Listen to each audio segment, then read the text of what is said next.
అడగతాడా అన్నా selfie selfie అంటారు. అరే సెల్ఫీలు మళ్ళీ దిగుదాం కానీ ముందు వాట్సాప్ గ్రూపులు కట్టుండ్రి. గ్రూపులు కట్టి ఒక్కళ్ళింటి మీదకి వస్తే ఒక బటన్ ఒత్తితే అందరు ఊరుకొచ్చేటట్టు మంచిగా తయారు కానీ ఎక్కడో అక్కడ. ఎందుకంటే ఎప్పుడు వస్తారు ఎరికే, నాకెరికే మీకెరికే. అందరూ పనికి పోయినప్పుడో ఇళ్ళల్లో ఎవరు లేనప్పుడో పోలీసులను 500-600 మందిని పెట్టుకొని ఇష్టం వచ్చినట్టు వస్తారు. వచ్చినప్పుడే మనం కనుక ఐకమత్యంగా ఉండి గట్టిగా నిలబడి ఏం సంగతి అని అడగాలి. నేను ఇంకొక మాట కూడా మీకు ఆలోచించమని కోరుతున్నా. ఇప్పుడు నరేంద్ర మోడీ ఉన్నాడు ప్రధానమంత్రి. ఆయన ఎక్కడెక్కడ ఉత్తర భారతదేశంలో అదేంటది గంగా నది మీద ఒక ప్రాజెక్టు తీసుకున్నాడు. గంగాను శుద్ధి చేయాలనేది ప్రాజెక్టు తీసుకున్నాడు. 2400 కిలోమీటర్ల పొడవు ఆ ప్రాజెక్టు. 2400 కిలోమీటర్ల పొడవు మీద నమామి గంగా అనే ప్రాజెక్టు తీసుకున్నాడు. దానికి మోడీ సర్కార్ ఇప్పటిదాకా ఖర్చు పెట్టింది 20,000 కోట్లు. 20,000 కోట్లు 2400 కిలోమీటర్లు. కానీ రేవంత్ రెడ్డి ఎంత గొప్ప ఎరికేనా, మూసి మొత్తం ప్రాజెక్టు 55 కిలోమీటర్లట.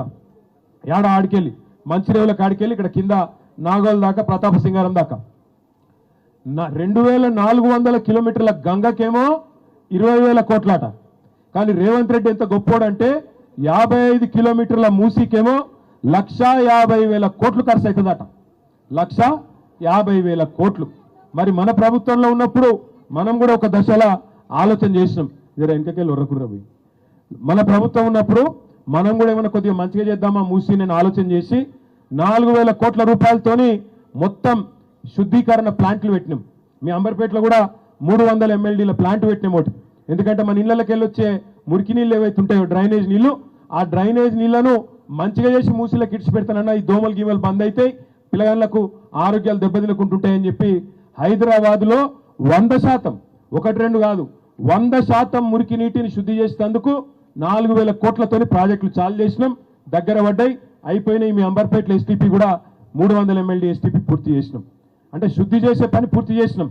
దాంతోపాటు ఇంకొక పని చేసినాం. మూసీ మీద మీ సౌలత్ కోసం అప్పుడప్పుడు మూసారం బాగా మునుగుతుండే, అందుకే ఏం చేసినాం, హై లెవెల్ బ్రిడ్జులు 15 బ్రిడ్జులు మంజూరు చేసినాం 545 కోట్లతో. అట్లా ప్రజల కోసం ఆలోచన చేసినాం. పేదవాళ్ళ కడుపు కట్టకుండా ఇక మా సుధీర్ రెడ్డి ఎడవాయన ఈడున్నాడు. ఇక సుధీర్ రెడ్డి సాబు చైర్మన్ ఉండే దానికి మూసీ రివర్ డెవలప్మెంట్ కార్పొరేషన్, ఆయన నాయకత్వంలోనే చేసినాం. మొత్తం లెక్క తీపిచ్చినాం ఒకసారి. నేను అప్పుడు మున్సిపల్ మంత్రిని, కేసీఆర్ సార్ చెప్తే మేమిద్దరం లెక్క తీసినాం.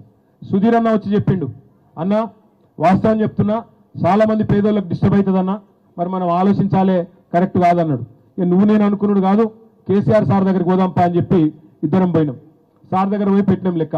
సార్కి ఇట్లున్నది, మరి మీరు అన్నట్టు ఏదో చేయబోదామంటే మాత్రం చాలా మంది గరీబులు బాగా దెబ్బతినేటట్టున్నారు, ఏం చేద్దామంటే సార్ ఒకటే చెప్పిండు, ఇక అది పక్కకు పెట్టురు మీరు, ఎందుకంటే చేయగలిగితే ఏమైనా పేదోళ్ళకి మంచి చేయాలి కానీ మనం అనవసరంగా వాళ్ళ నాగం చేయొద్దు, వాళ్ళ బతుకులు రోడ్డు మీద పడేయద్దు, దయచేసి ఆ పని పక్కకు పెట్టండి అని చెప్తే ఇద్దరం అన్ని డిజైన్లు గీపించినాం, అన్ని పెట్టినాం 2020 నాటికే. కానీ పక్కకు పెట్టినాం, ఎందుకంటే గరీబులకు నష్టం అవుతుందంటే వద్దు అన్నాడు కేసీఆర్ అని చెప్పి పక్కకు పెట్టినాం. ఇలా రేవంత్ రెడ్డి 100 రోజులు 6 గ్యారంటీలు అని చెప్పి 420 హామీలు ఇచ్చిండు. అవన్నీ మర్చిపోయిండు, అటక మీద పెట్టిండు. ఇందిరమ్మ రాజ్యం అన్నాడు, ఇంకోటి అన్నాడు. రాగానే 1,50,000 కోట్ల దుకాణం మొదలు పెట్టిండు. అసలు నాకు తెలియక అడుగుతా, మా ప్రభుత్వం ఉన్నప్పుడు ఇదే ప్రాజెక్టుకు మేము లెక్క కట్టింది 16,000 కోట్లలో అయిపోతుందని లెక్క కట్టినాం. మరి ఇలా ఎగ్దం 10 రెట్లు ఎట్లా పెరిగింది? సమాధానం చెప్పేటోడు లేడు. ఇప్పుడు నేను అడిగిన మా ఆడబిడ్డల్ని, ఎవడన్నా అధికారం వచ్చి చెప్తున్నా మీకు చక్కగా ఏం చేయబోతున్నారు, ఎట్లా ఇస్తారు, లెక్క కట్టిస్తారా? మరి ఒకవేళ ఇల్లు కొట్టేది ఉంటే చట్టం ఉన్నది, కాంగ్రెస్ వాడికి వచ్చిన చట్టమే ఉంది. ఇల్లు కొడితే దాని విలువకు 3 ఇవ్వాలి, ఇంట్లో ఒకరికి ఉద్యోగం ఇవ్వాలి. ఇవన్నీ చేయకుండా 5 లక్షల రూపాయలు మీరు తరలిచిపోయేందుకు 5 లక్షలు అదనంగా ఇవ్వాలి. ఇవన్నీ చెప్పాలి మీకు, ఇట్లనే పబ్లిక్ హియరింగ్ పెట్టి చెప్పాలి. అంతేగాని సాటుగా వచ్చి రాసుకుంటాం, సర్వే చేస్తాం, మా అయ్యే జాగిరి లెక్క ఎటువంటి తట్టు చేస్తాం, తెల్లారి పోలీసులను పెట్టి బుల్డోజర్ పంపుతామంటే చూసుకుంటా ఊకునేందుకు కేసీఆర్ గారు మేము ఎవ్వరం కూడా సిద్ధంగా లేము. మీతో పాటు ఖచ్చితంగా కొట్లాడతాం ఈ ప్రభుత్వం మీద అనే మాట, ఒక్క ఇల్లు కూడా డిస్టర్బ్ కాకుండా కొట్లాడతామనే మాట నేను మీకు ఇస్తా ఉన్నా. కొంతమంది అలా గరీబులను మూసీలా ఎవరైతే పాపం వాళ్ళని నయాన్నో భయాన్నో బెదిరించిరట, ఇల్లు ఖాళీ చేపించిరట. అవతల దిక్కు ఏందో శంకర్ నగర్ కాడ ఇప్పుడే బుల్డోజర్లు పోయినాయట. నేను రేవంత్ రెడ్డికి ఒకటే చెప్తున్నా, నీకేమైనా బుద్ధి జ్ఞానం ఉంటే, సిగ్గు లజ్జ ఉంటే, నిన్ననే హైకోర్టు నానా దొబ్బులు దొబ్బింది మిమ్మల్ని, నిన్ననే తిట్టింది హైకోర్టు, ఎందుకు చేస్తుర్రా ఇష్టం ఉన్నట్టు బుద్ధి జ్ఞానం లేదా అని. అయినా నీకు సిగ్గస్తలేదు. ఇవాళ మళ్ళీ పోయి అక్కడ డ్రామా చేస్తున్నావు. రేవంత్ రెడ్డి నీ భాషలనే చెప్తున్నావు, ఎందుకంటే ఇక మామూలు భాషలు చెప్తే అర్థం కాదు. నువ్వు మొగోనివే అయితే ముందు 6 గ్యారెంటీలు అమలు చేయి. ముందు ఆడపిల్లలకి ఇస్తానా నెలకు 2,500 రూపాయలు, ముసలోళ్ళకి ఇస్తాన నెలకు 4,000 రూపాయలు, రైతులకు రుణమాఫీ చేస్తాను 2 లక్షలు అది చేయి. 10,000 కాదు 15,000 ఇస్తాను.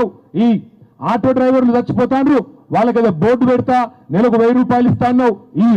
ఇక్కడ మా వాళ్ళు కొంతమంది హోంగార్డులు కూడా ఉండొచ్చు, ఆ హోంగార్డులకు జీతాలు వెళ్ళవు, 4-5 నెలల నుంచి జీతాలు దిక్కులేవు. గా పని చేయి, పేదవాళ్ళని ఆదుకో.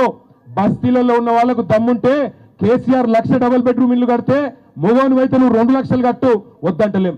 కానీ ఉన్న ఇంట్లోకి వెళ్ళి తీసి బయట వారేస్తామంటే మాత్రం ఊకోమెట్టి పరిస్థితులు అనే మాట నేను విజ్ఞప్తి చేస్తా ఉన్నా. ఇంకొక మాట కూడా నేను చెప్తున్నా, దయచేసి నేను మిమ్మల్ని కోరుతున్నా, ఇచ్చగొట్టే ప్రయత్నం చేస్తారు.